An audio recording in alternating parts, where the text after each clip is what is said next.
Une carte de France qui peine à se remplir, celle des villes qui ont adopté la gratuité des transports en commun. Elles sont à peine 30, mais après les municipales, d'autres pourraient passer à la vitesse supérieure et instaurer à leur tour la gratuité. La pionnière en la matière, c'est Compiègne. Ses habitants ont carrément oublié ce qu'était un ticket de bus. Ils n'en ont plus besoin depuis 45 ans. Si je n'avais pas eu le bus en bas de chez moi, il y a longtemps que je serais partie du coin parce que j'ai pas de véhicule, j'ai pas de transport, j'ai pas le permis. Ça me rend service énormément pour aller travailler. Longtemps seule à avoir fait ce choix de la gratuité, Compiègne, 40 000 habitants, a depuis été imitée par des plus petites, mais aussi des plus grandes villes, comme Dunkerque. C'est désormais la plus importante agglomération de France et même d'Europe à avoir instauré la gratuité totale. Ces 200 000 habitants ne payent plus leur bus depuis 18 mois. C'est sensationnel. On peut aller dans n'importe quel sens de Dunkerque et de l'extérieur. Plus de voitures, plus rien. Je m'en sers énormément. En étant en retraite, moi je peux venir tous les jours ici. Je ne prends plus ma voiture. 80% de la population dunkerquoise est à moins de 300 mètres d'un arrêt et les bus passent toutes les 10 minutes. Résultat, une explosion de la fréquentation, plus 85% en un an.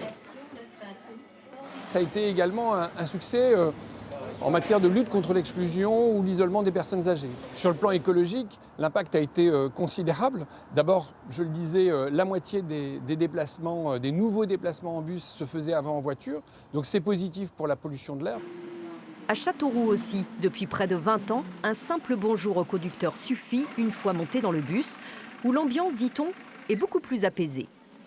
Qui dit gratuité dit absence de billetterie, donc pas de billetterie, pas de contrôleur, pas d'argent à manipuler par les chauffeurs, donc il n'y a pas cette tension de se faire voler la caisse ou d'avoir des difficultés, il n'y a pas la tension pour l'usager d'être contrôlé en infraction, donc c'est beaucoup plus de sérénité.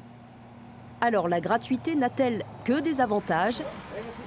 Pas pour Manosque. La ville des Alpes de Haute-Provence a décidé de faire marche arrière. Les usagers doivent à nouveau acheter leur ticket.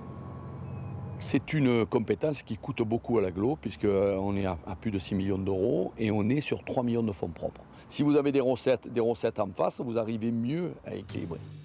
Manosque est la seule ville en France à avoir changé de cap sur le sujet pour financer l'extension de son réseau.